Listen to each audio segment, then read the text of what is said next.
Hey everyone, it's Chrissy. Welcome to my kitchen.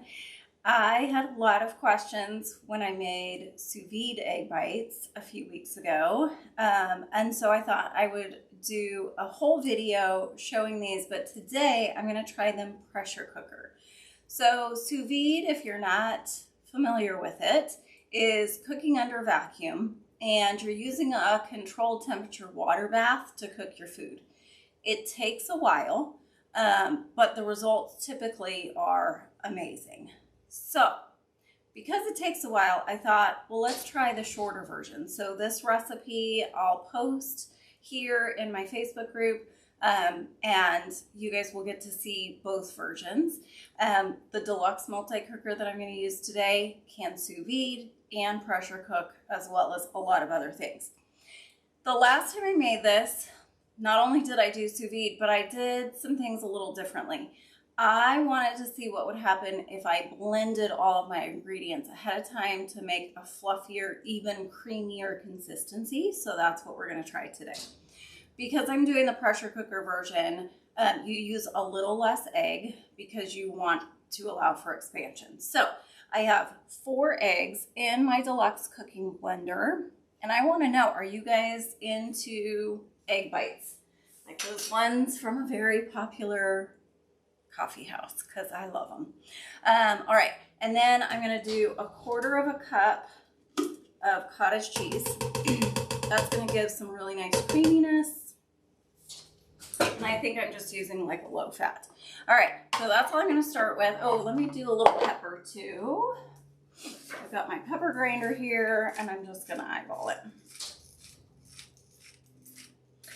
All right, so got some pepper in there. Lid goes on. And I'm with this because you're not really trying to cook or chop anything seriously heavy duty. You could use any blender for this. So I'm going to turn this on, and I'm just going to select custom blend, maybe 5. So this will get loud for just a minute, and we're not going to go for too long. I just want to get it nice and frothy.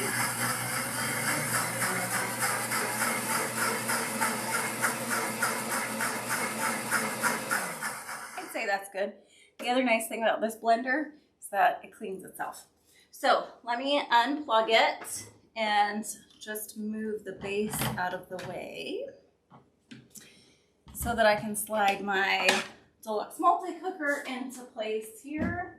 I don't have enough plugs on this side to have everything plugged in. All right, so I'm gonna pull this around.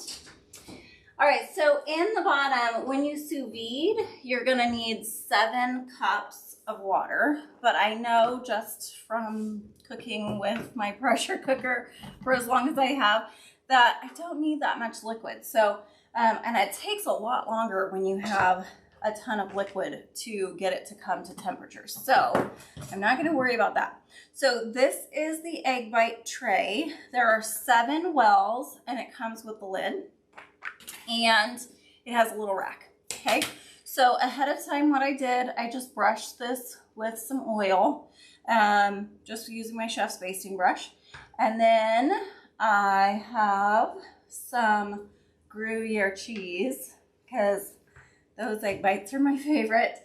And I just shredded it with the ultra fine shredder side of our double grater here. So this can be taken apart. I usually will take this part off so that I can put just the dirty part in the dishwasher. All right, and that's all dishwasher safe. So if you guys have been watching me for any length of time, you know I rarely measure cheese. I'm sure that this is way more than I need. And I just have a little 1 cup prep bowl here. I already have some bacon in this prep bowl. The recipe says like 3/4 cup of mix-in. So I think this is a 1 cup prep bowl. So actually I did pretty good. All right. So I'm also going to try something a little different this time. I'm going to put my cheese and bacon in the bottom of each well first, and then I'll pour my egg in. So the recipe talks, and I'm sure it's partly to keep it controlled in terms of how much you're using, but it asks you to put the egg mixture in first, and then put in your cheese and whatever mix-ins, because you can do veggies too, and then kind of push them down. But I'm not going to do that this time, just because I want to see. I need to add a little bit more to that side. I just want to see if that'll, I don't know, make it even better. All right, so I've got my blender here, which I will be cleaning up in just a second. And then I'm just gonna pour this into each well. That's another nice thing about this, is that this pour spout on the blender, it's really good. So I don't have to worry about having drips on my counter, like maybe using a different bowl.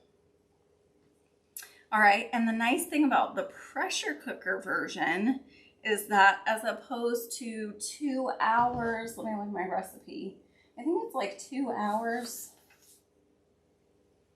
Let's see, 7 cups, yeah, an hour and a half, 90 minutes. So instead of 90 minutes, this is gonna only cook for 14. So we do recommend that you not use more than 1 tray, even if you're pressure cooking. So good to know. I'm gonna put the lid on. And so the nice thing about this is that this will do 7, which is awesome. But if you wanted to do a bunch and freeze them, 14 minutes is not as big of a deal as an hour and 30. So we'll see. I don't know. Maybe I won't like them as much, but I'm gonna try it. I'm gonna come back and show you guys as well. So that just rests down inside. I love that my lid has those little rests so that I don't have to worry about it trying to find a place for it on my countertop. All right, so we're gonna do the egg setting. Let me come around here because I can't see when I'm going backwards. So I'm gonna set it to egg, and I'm gonna set it for 14 minutes and just push start. All right, so we'll come back and we'll check this out and see how it turns out. I'll be happy to show you guys the results in just a little bit.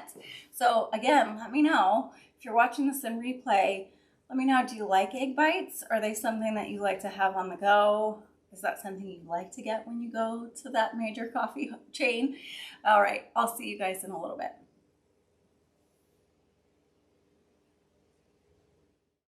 Hey everyone, welcome back. Okay, so first, it helps to make sure that once you set the time, you push and hold the wheel in. Otherwise, your pressure cooker will not start. So it took a little bit of time because I forgot to turn it on. But look, these turned out great. You can see that they have cooked really well.